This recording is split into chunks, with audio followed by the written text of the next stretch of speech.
말씀 요한계시록 16장입니다. 요한계시록 16장 1절에서 11절까지 말씀입니다.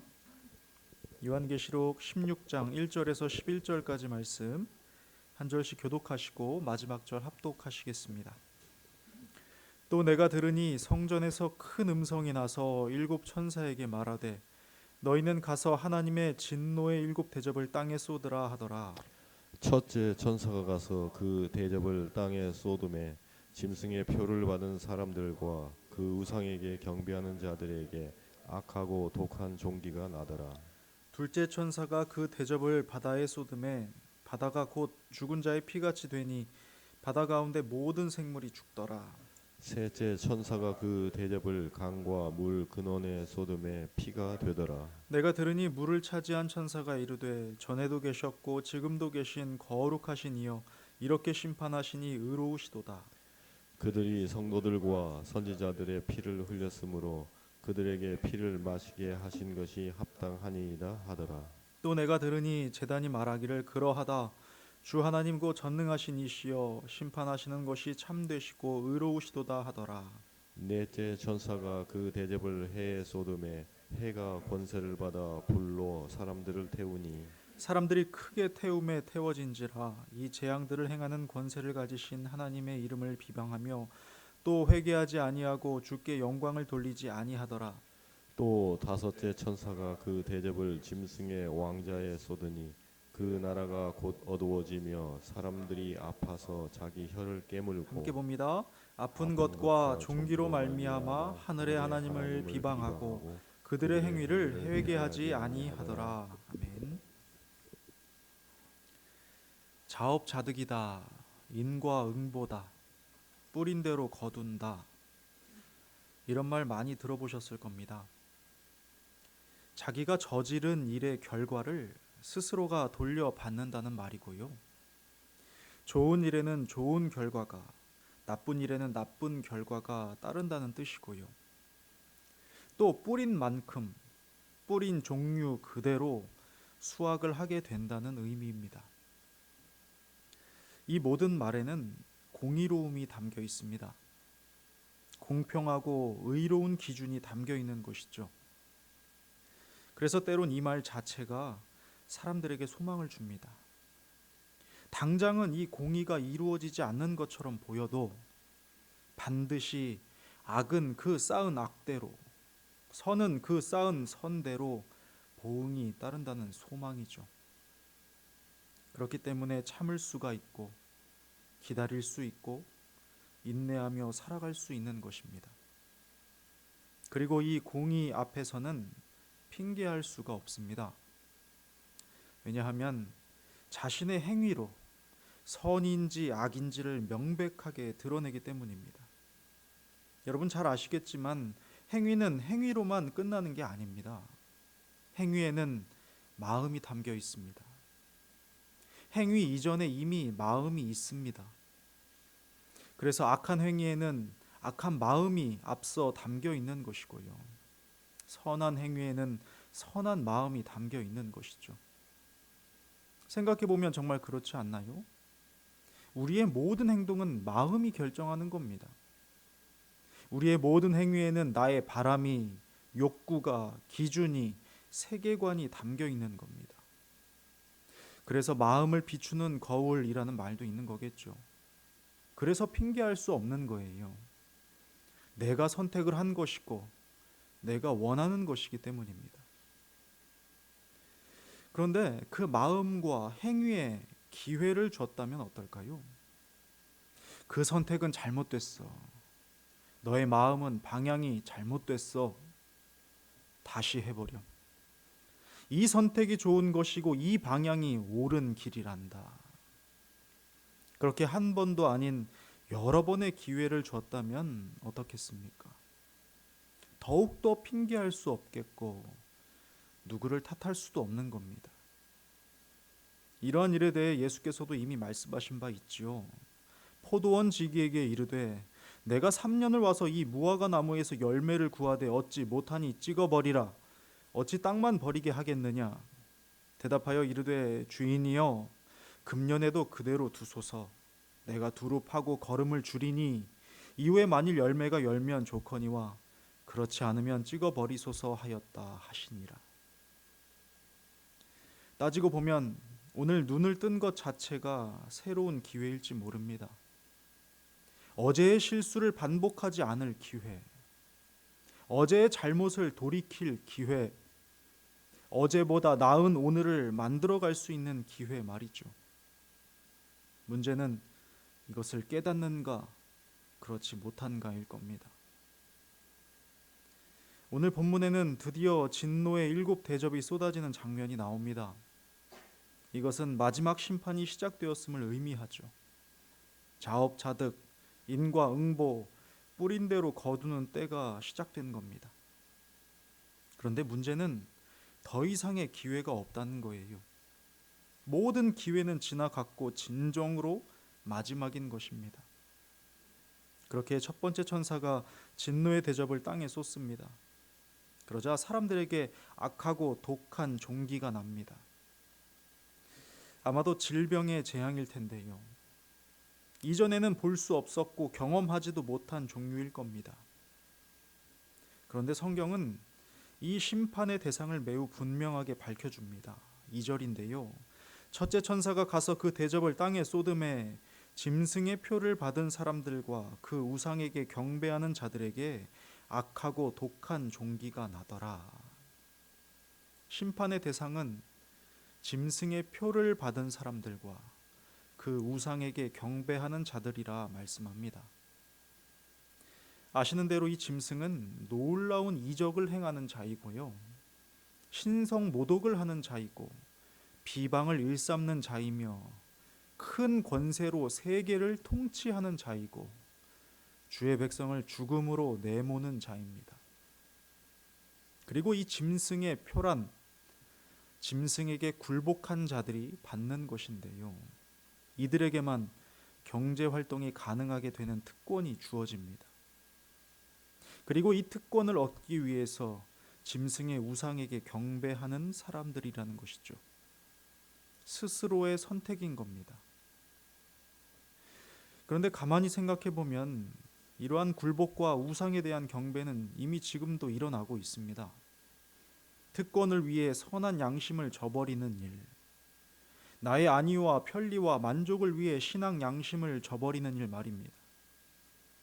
그러니 저 짐승의 표를 받는 사람들은 갑자기 저렇게 된 게 아니라는 겁니다.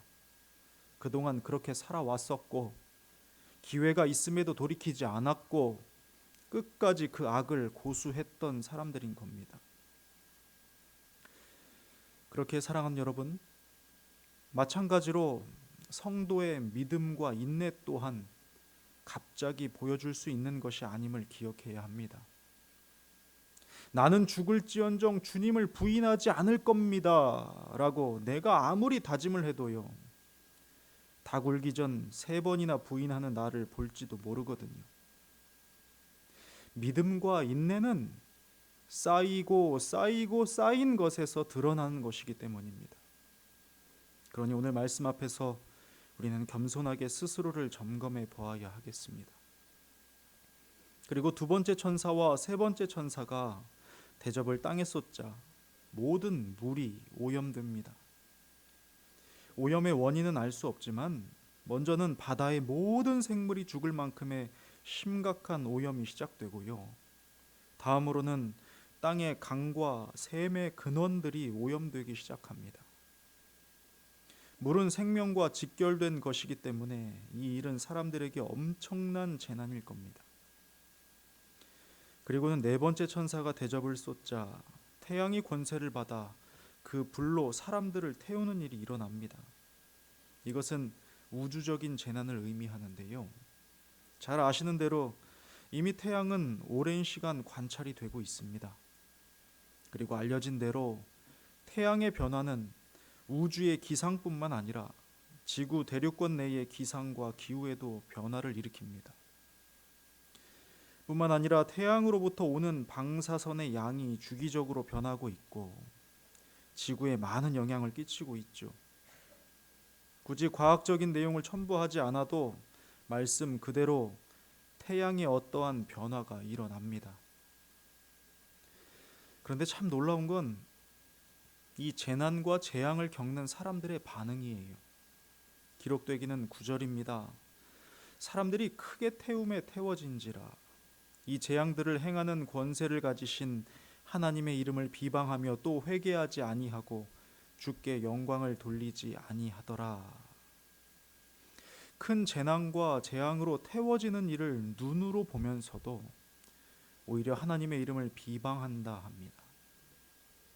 이 재난의 탓을 하나님께로 돌리는 것이겠죠.